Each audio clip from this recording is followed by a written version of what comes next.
Joyce, we can start. Okay, thank you everyone for joining us to today's workshop and welcome. My name is Joyce Bingo. I'm the moderator of the event and I would like us to start off. The workshop is on unleashing the power of digital tools to accelerate the transformation of African food system. As mobile phone usage and internet access expands across Africa, opportunities on digital decision support tools emerge. And you know, where these tools are bundled with complementary innovations and advisory services, they can improve access and empower African farmers, especially women, to make sustainable climate smart decisions that improve their livelihoods and strengthen resilience. But are we doing enough to make the best use of this and maximize the potential of the digital tools that help climate smart men and women farmer access the information they need? So in today's workshop, we'll get to hear experiences of projects that have rolled out these digital tools, drawing lessons from the piloting, validating, and scaling of the compelling innovation. Today's speaker is Harold Roy, Regional Director of East and South African CGIAR and Director General of the African Rice Center. So their key message is on digital tools having the potential to boost the livelihoods of over 170 million smallholder farmers. And we can see digital tools increasing the reach of and access to extension services. And that these tools can secure financial transactions to women farmer in Africa. So I would like to invite Harold to open the session and also tell us more about this event. Thank you. Thank you very much, distinguished participants, all protocols observed. I would like to thank the organizers for giving me this opportunity to give the opening remarks for this session entitled Unleashing the Power of Digital Tools to Accelerate the Transformation of African Food Systems. I would like to start off on a positive note by saying that African food market continues to grow, and it is estimated that its value is poised to triple to $1 trillion from its current value of $300 billion. We are all aware that this market is fueled by farming, which accounts for 60% of total employment in sub-Saharan Africa, and food system job for even more. In the light of these opportunities, however, African food systems are facing serious challenges, which are being aggravated by the climate crisis, the COVID-19 pandemic, and conflicts, including the effects of the ongoing Ukrainian-Russian war. Africa needs, therefore, to trace a path forward, which addresses these major challenges to its food systems. And this pathway should not integrate only commensurate science and innovations, but also technologies.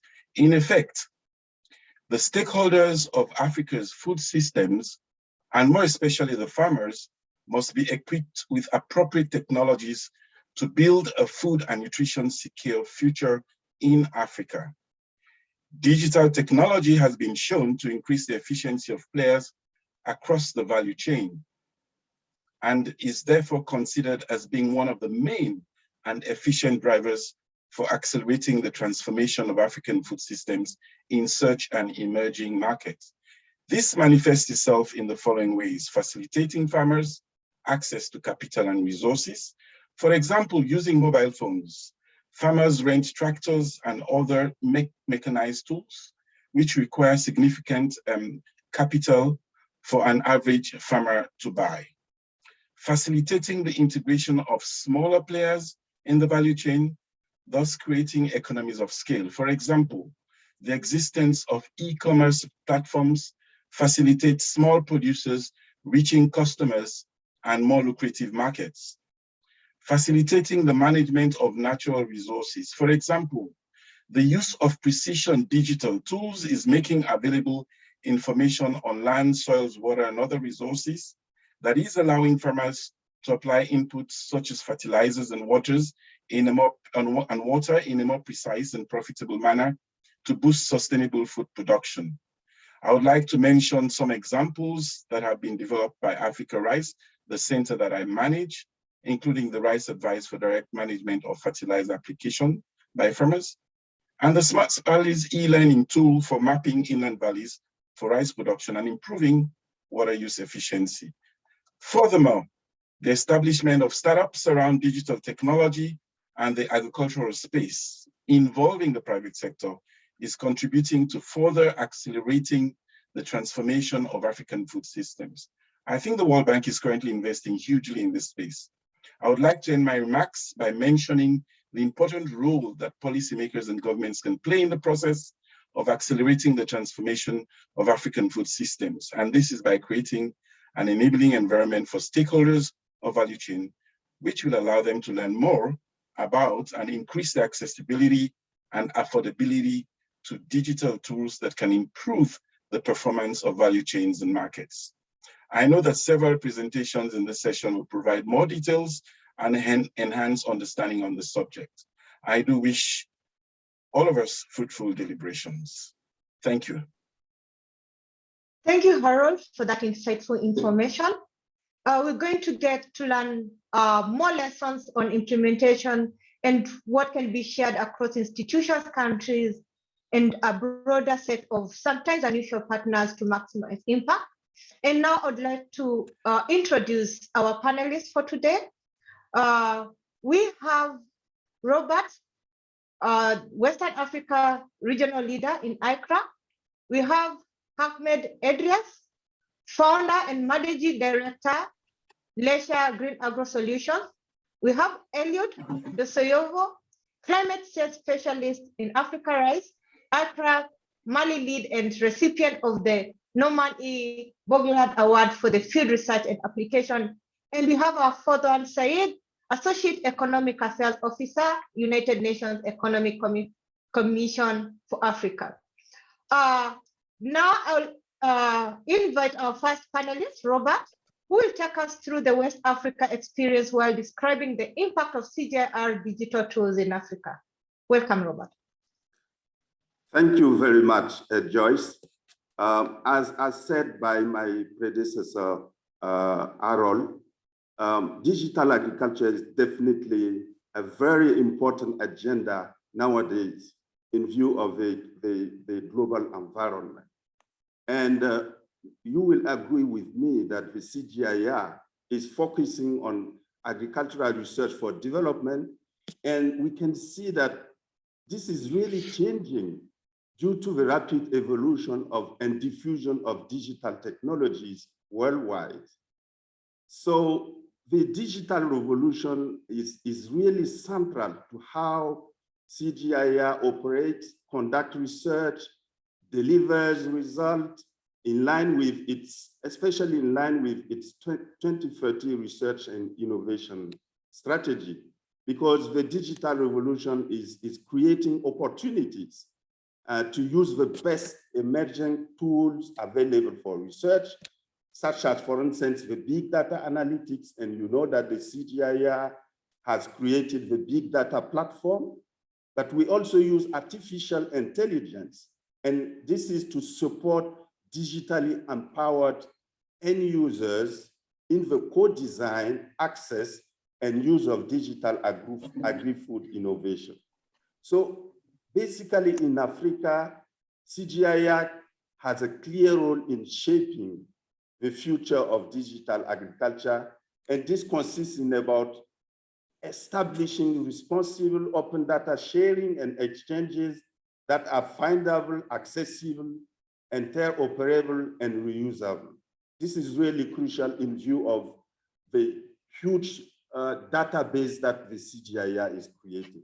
The second point is to really ethically using artificial intelligence. Of course, there may be some issues on ethics, and this is important. Third, bundling research analytics with large-scale digital services. You will agree that it's important that we integrate different knowledge products. And finally, building trusted information asset to help guide the needed collective action to transform food, land, and water system. So basically, ICRA as a new initiative funded by the World Bank ambition in promoting digital tools in Africa, and therefore we would like to develop e-extension system at country and sub-regional levels to increase the real-time dissemination, access, and use of CSA technologies and practices, as well as climate information services, in a bid to support decision-making for better climatic risk management and increase agricultural productivity by the targeted men and women across Africa.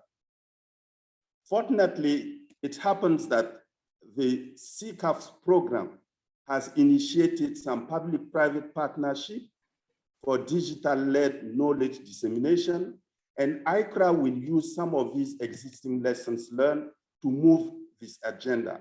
For instance, the public-private partnership business model for climate information service dissemination through mobile phone in Ghana has allowed about 300,000 farmers to subscribe and receive early warning on seasonal climate forecasts combined with actionable CSA technologies. Some example will be given by my other colleague panelists from West Africa and East and Southern Africa. But I want to also mention that although Africa continent has this high potential for digital transformation, barriers still exist, such as, for instance, the limited infrastructure in rural areas, insufficient funding for agriculture, inadequate investment in research and development, agro-innovation and agricultural entrepreneurship, which are really essential to drive as essential drivers for digital agriculture transformation. The current increasing mobile phone penetration in Africa is really a great opportunity, though most of the vulnerable population are yet to acquire a mobile phone, and the connectivity in rural areas are still problematic. It is essential that digital transformation for agriculture is anchored to addressing low digital skill in the population, especially among women's, youth, and rural population through customized digital skills development programs. I will stop here, Joyce, and give the opportunity to my other colleagues to give more details on the concrete examples. Thank you. Thank you, Robert. We've heard about the opportunities and challenges facing digitization and digital tools in African agriculture. We'll get to hear more stories, and you'll realize that there are unique challenges and opportunities in developing and scaling digital tools, but also we want to hear more stories and insights as how these challenges are tackled in different African countries. So next we have Abraham online to talk about how important private sector is in catalyzing agricultural evolution in the current digital age, and especially tell us about leisure and what it's all about. Welcome, Abraham.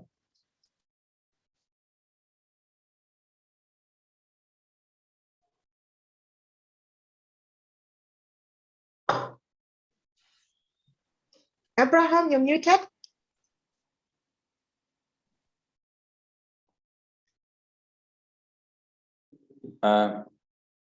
Do you see my screen, please? Yeah. Yes. Excellent.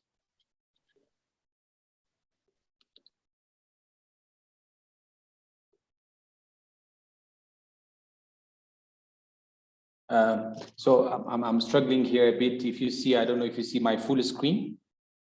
Yeah. Well, we see not the full screen. Okay, interesting. So I think my name is Abraham Andreas. I'm from Green Agro Solution PLC. It's an agribusiness company based in Ethiopia, and we have been operational for the last 3 years, especially in the digitalization space. And for the last 10 years, we have been working very closely with smallholder farmers in providing farm input, mechanization, and also some advisory service. And just a moment, and yeah, thank you. So we are a company here trying to promote one-stop farming solution for smallholder farmer, because if you look at the profile of smallholder farmer in Ethiopia, the average landholding size is less than 1 hectare. So in terms of commercial term, it's really difficult for a private sector to engage in providing agricultural services. So leveraging from our experience in 2018, we built this LERSHA, Digital Agriculture Platform, where LERSHA is an Amharic word, which is equivalent to for agriculture. And it represents our desire to provide digital service to smallholder farmers. And our mission is to make agriculture easy for everyone. And I know you guys can ask me a question, how we can make it easy. So if due to our longer engagement with the smallholder farmer, if you ask Ethiopian smallholder farmer, the major challenge in terms of priorities are mechanization, farm input, irrigation, seed, and the like. So leveraging on our practical experience, currently we have a mobile application built in-house. It's in multiple language, that's offline, and it's customized here also. And we also build a call center because, you know, the connectivity, phone ownership, and literacy is also a bit difficult in a rural area. So we also built a call center. And on top of these two technological tools, we also introduced a LERSHA agent model where these agriculture graduates but unemployed rural users are trained to bridge us, to serve as a bridge between a farmer and our platform. So if you look at the theory of change, we are somehow following a bundling approach. We don't believe farmers are ready to pay for agroclimate advisory. And in Ethiopia also, the extension system is public. So in any way, we are trying to bundle it with a farm input and mechanization service. To give you a practical scenario, a smallholder farmer in a rural area, especially these days is a land preparation time. So before planting, they have no clue or there is no service that provide information such as what will be the rainfall amount, the temperature, the humidity, or the wind for the coming 1 month or the coming 5 months. So our collaboration with the International Maize and Wheat Improvement Center, CIMIT, under this ICRA collaboration, we receive agroclimate advisory from their system. It's API linkage, and our LERSHA agent using the mobile application, they can generate a 15 days or a 2 weeks agroclimate advisory, a 30-day or a month agroclimate advisory, and a seasonal 5 months agroclimate advisory. This advisory is translated into multiple language like Afan Oromo, Amharic, or Somali language, and it will be provided to smallholder farmer either during a meeting with a farmer, or we also send SMS, and we also do a voice blast, a bulk voice message to this smallholder farmer. I think by doing so, we believe we can somehow make agriculture easy for everyone. And this bundling approach is very important. And currently we are operational in 5 regions of Ethiopia, including Oromia, Amhara, SNNPR, Sidama, and Somalia. But the main question is providing or sending SMS is not enough. The importance of early awareness or training is also very important to smallholder farmer. I'm just returning back to Addis from our 1-day training in Bahar Dar in Hamare region yesterday, where we gather about 82 smallholder farmer, agricultural experts, and different actors in agriculture to create exposure awareness on agroclimate advisory, how to disseminate agroclimate advisory, and also how to assist a decision using the agroclimate advisory. I think we also follow a multi-stakeholder approach, because as a private sector, it's really difficult for us to provide every service. So whatever we do, gender responsiveness is very important for us, because in Ethiopia, especially in a rural area, more than 50% of our smallholder farmers are women, and these women-led households also require the agroclimate advisory. And one of our model is a LERSHA agent model. And through this LERSHA agent model, 30% of our LERSHA agents are women, and these LERSHA agents also attract a woman smallholder farmer to get not only input and mechanization service, but also agro-climate advisory. To make this journey happen, we also have a public partnership, including Ministry of Agriculture, Ministry of Innovation and Agriculture Transformation Agency. And from research institutes, we also have a partnership with CMIT, where the CMIT is a single source for our agro-climate advisory, for training of smallholder farmer, for the training of development agent. As you know, Ethiopia is dominated by a public extension. We are the first and the only private sector that provide agro-climate advisory and extension to smallholder farmer.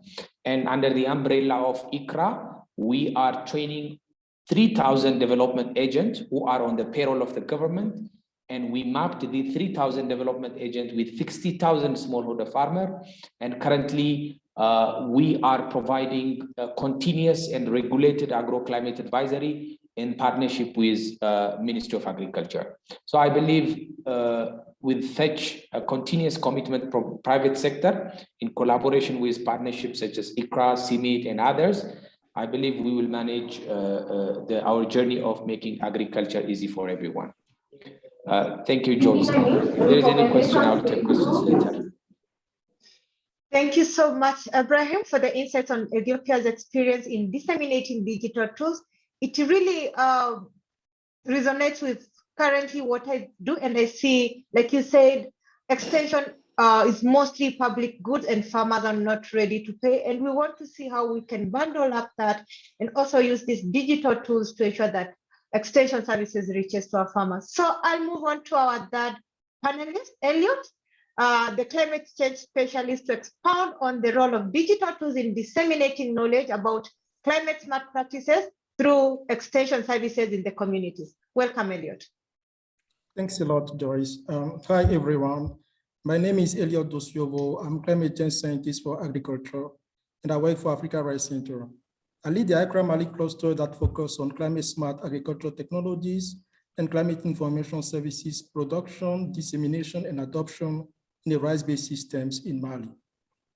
Together with national partners and other city centers, we are harnessing the potential of digital tools to transform rice-based systems in Mali.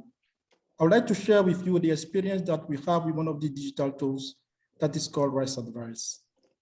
Rice Advice is a digital application that provides farmers with location-specific advice on crop calendar, weed management, fertilizer management, and help farmers actually to escape climatic risk and increase yields and income.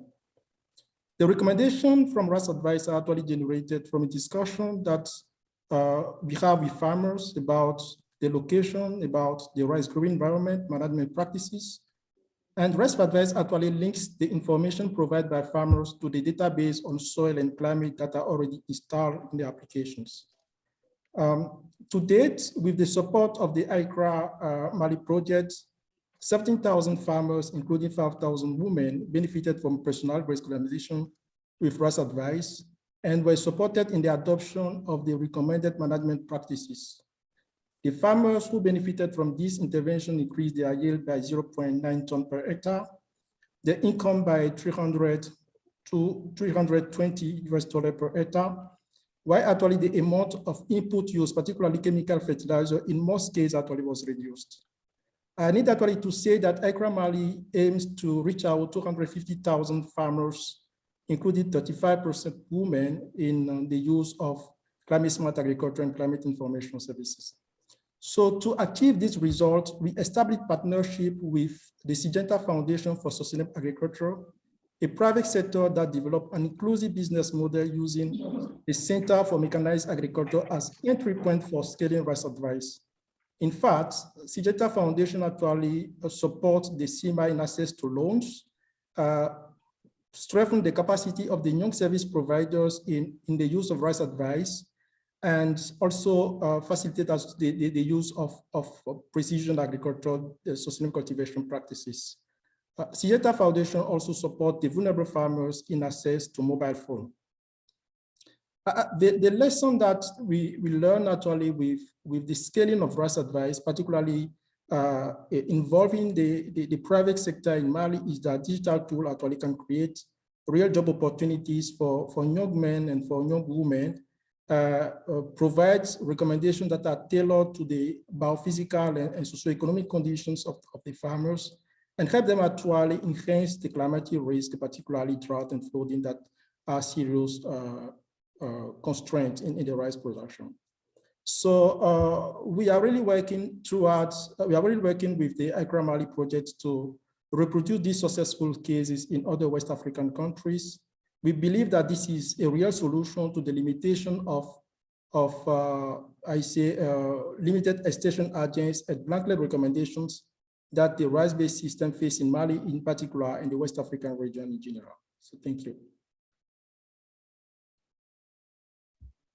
Thank you so much, Elliot. We've seen digital tools saving farmers between $100 to $200 per acre per season. And we want to see how we can integrate research, innovation, and technology for the beneficiaries, especially targeting women and youth. Now, our last panelist, Syed, will come with how to focus and also focus his discussion on how women farmers in Africa and the importance of digital and financial tools that strengthen their capacities. Welcome, Syed. Hello, and thank you, Joyce, and thanks to all the panelists who went before me. I think they make my life easier in terms of providing you with some of the numbers and facts and figures. I'm with the UN Economic Commission for Africa. We are the regional arm of the UN Secretariat, covering mainly socio-economic development.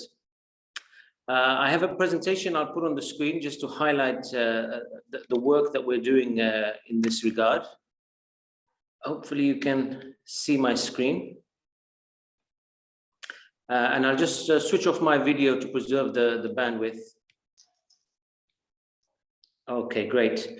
So really, we have, for both 2022 and 2023, we're focusing on quite a large, ambitious program, specifically targeting, women and girls, digital upskilling of women and girls in the areas of Earth observation, with a view to strengthening resilience, agriculture and climate resilience. And it's through a series of tools and technologies, including remote sensing, artificial intelligence, digital finance, and GIS skills. So really, there are a lot of words on the screen, but I'll summarize them for you. In terms of Africa and the digitalization we often talk about, we need to take stock of where we are, with the digital capacity of African countries. Africa as a region has the lowest proportion of internet users. That's still a fact. At something around about 33% in 2021. And this was compared to a global average of 63. And when you break this down, it looks something like 24% female and 35% male. Now, on top of this, what my colleagues previously mentioned is there's also a huge rural-urban divide. And especially where, when we talk about agriculture, a lot of agricultural activity is taking place in rural settings. So that's really a key area of concern. Saying all of this, digital infrastructure is improving in Africa. This is something that we're seeing slowly. Even, in fact, the digital gender divide, as we refer to it, is slowly increasing. So there are some promising signs there. We recently conducted quite a thorough survey of when we were looking at digital finance. We looked at the entire ecosystem, digital ecosystem, and there were some key findings there, that kind of helped shape our program. We found that digital skills development is particularly lacking among women and girls. However, there is a strong, growing rather, STEM education base, which is a foundation for some of these digital skills. Particularly when we looked at North Africa, North African countries were showing a much higher potential for the uptake of digital technologies, where that STEM base was already there. So, while there are some challenges, it shows us that there are also some opportunities in terms of embracing digitalization, especially for women and girls. Now, when it comes to Africa, the African economies, there are two big issues, really. One is the issue, of course, that the agricultural sector plays a large role in many African economies. But the other one we often forget is that Africa is really dealing with an informality challenge, informality when it comes to both employment and business. And where these two overlap, in fact, is that the agricultural sector can be classed both as formal and informal employment and enterprise. So it really creates a gray area that we need to try and unpack. Now, in order to address this, we're looking at a twin track approach. We're looking at both the supply side as well as the demand side of agricultural products and services. When we look at digitalization, we're really trying to address the idea of trying to take stock of agricultural assets, of agricultural yield, of agricultural potential, and as well as for example, the climate impacts and the role that increasingly that natural disasters are playing in corroding that kind of agricultural base. And that's from the supply side. So we need to try and understand, where we are, what we have to offer in terms of agricultural products and services.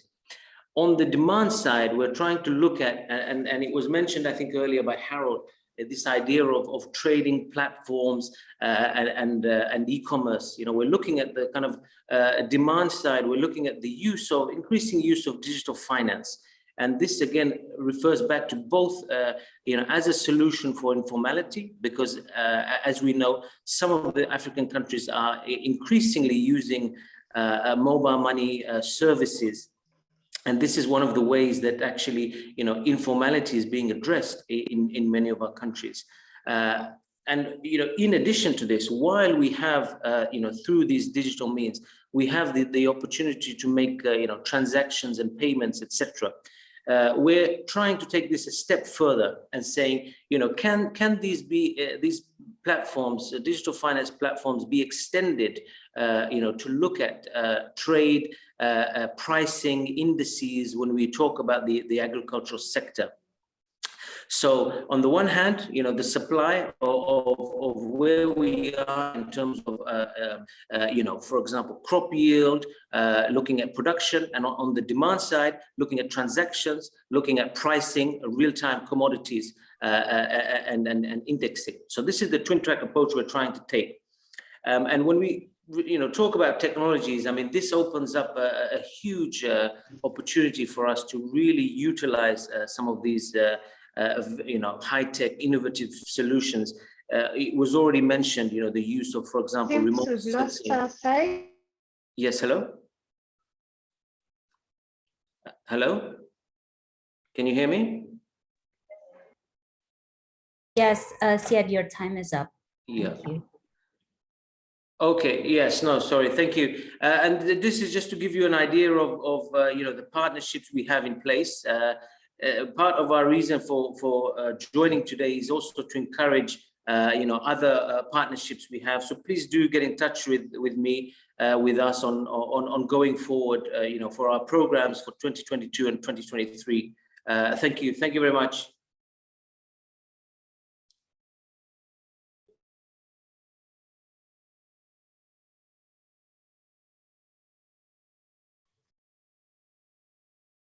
Harold, sorry about that. Some technical hitch. But thank you so much, Syed. We've been able to see how the current technologies and innovations that build the resilience of women farmers and encourage adoption of climate smart agriculture.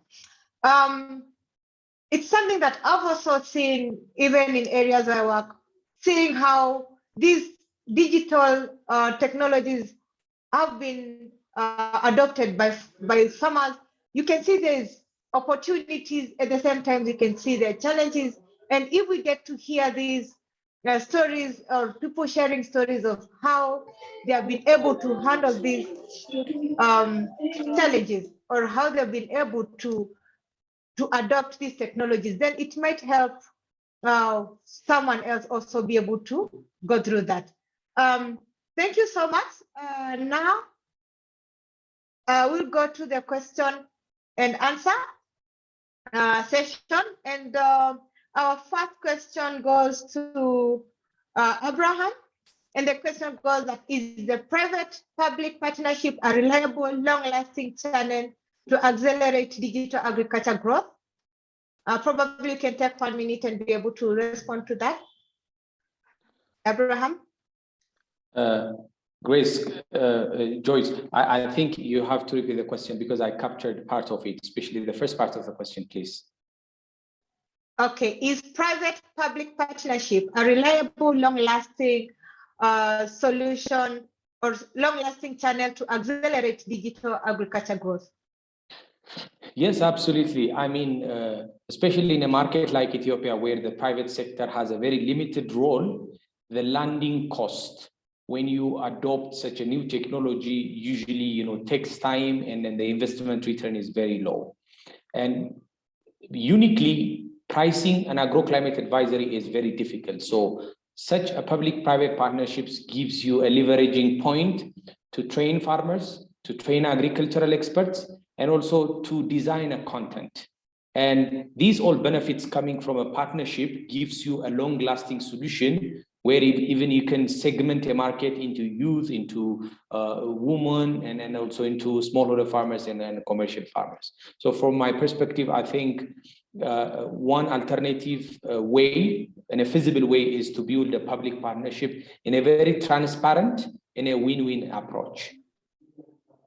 Thank you so much, Abraham.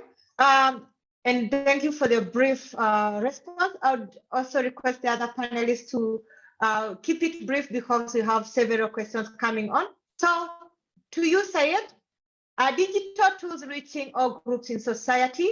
Should they be more inclusive or culturally sensitive? Syed.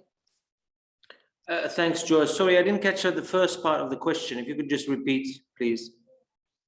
Digital tools reaching all groups in the society?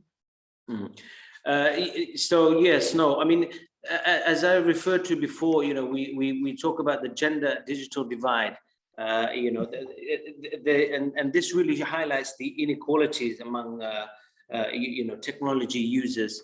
While we do see, for example, a higher uptake among youth of digital tools and technologies, there's still a large segment of the population, that don't have access to such things, and especially, in the case of women, and especially, as I mentioned before, in the case of rural settings where infrastructure is lacking, pricing is high, and various other barriers and obstacles. Thank you, Syed. This will be a rapid fire question and answer. So to you, Robert, are digital innovations crossing borders? Are these examples of positive spillover effects between countries? Robert. Oh, yes. Definitely there is a spillover effect. And I can give the example of, the Ghana public-private partnership I mentioned in my talk, which has been used to inform a similar scheme in Senegal.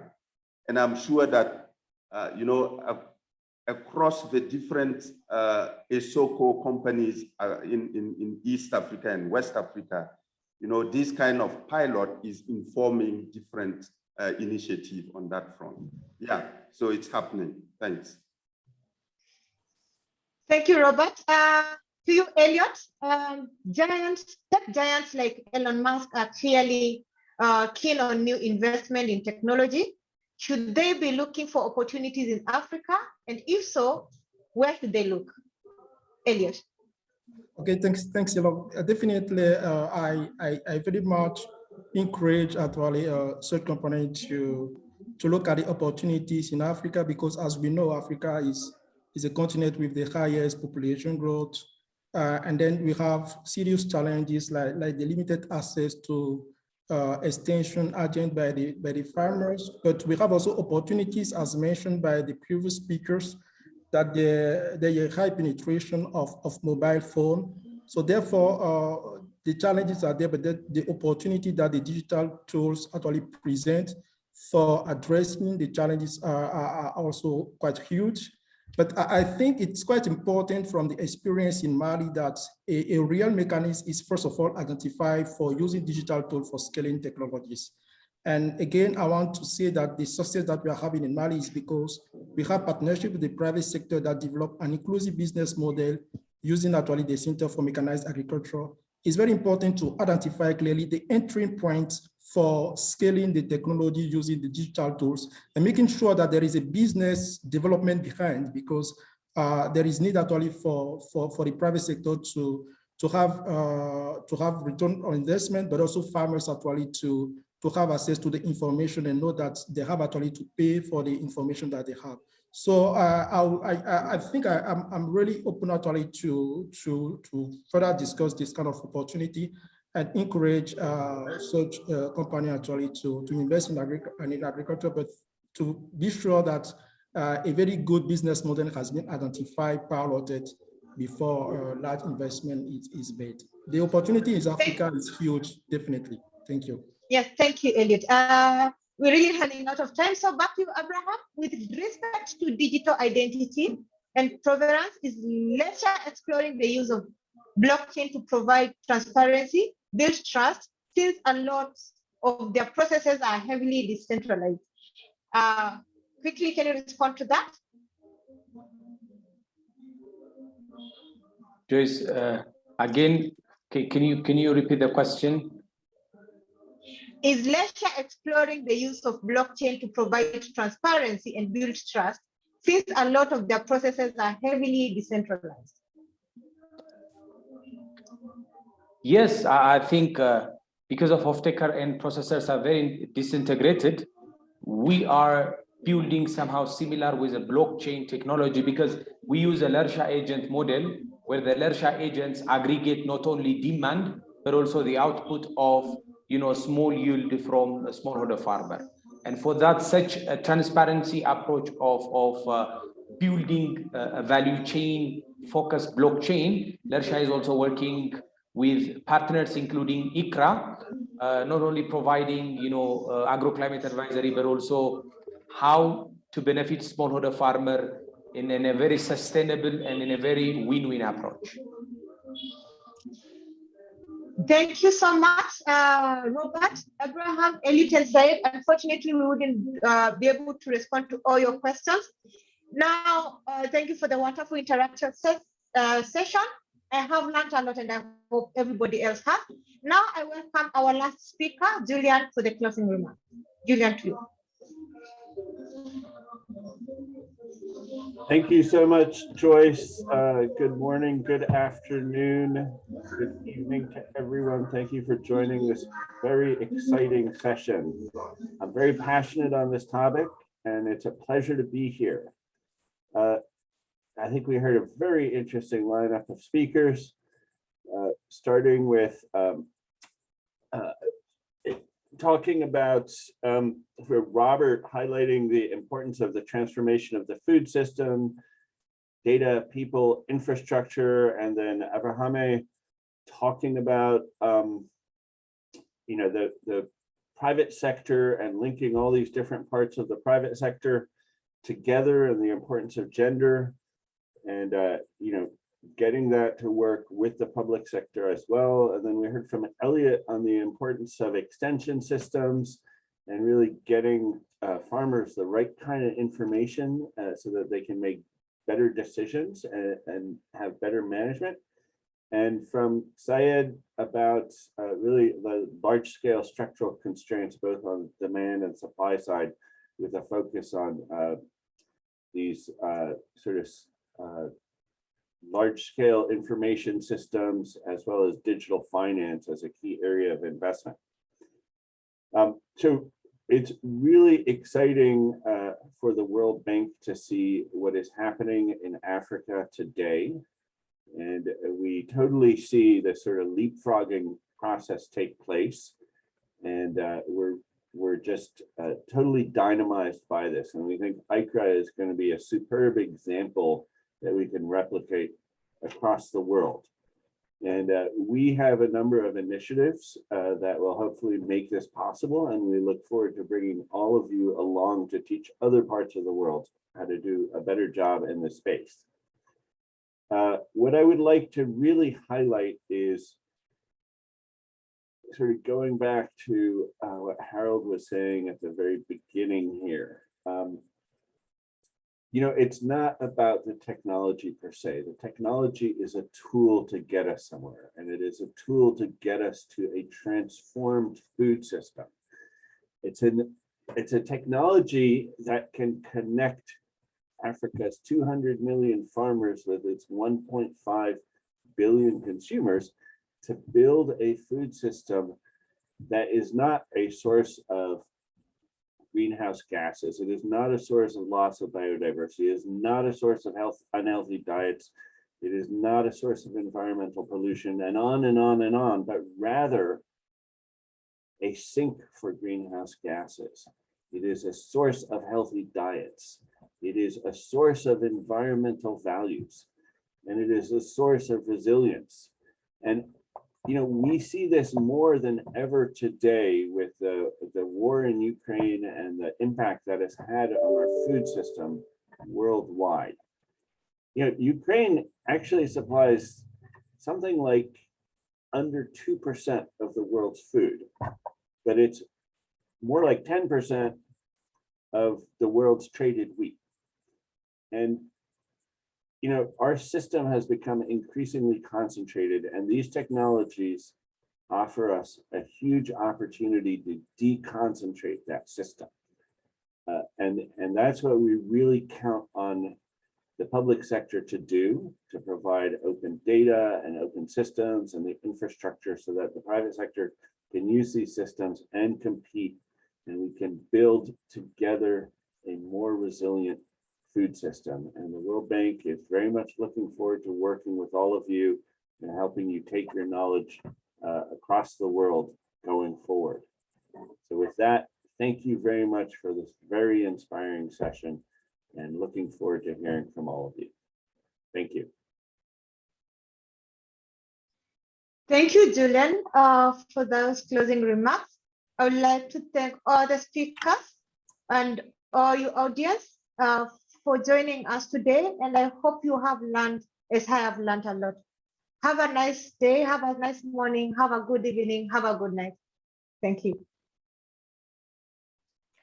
Thank you.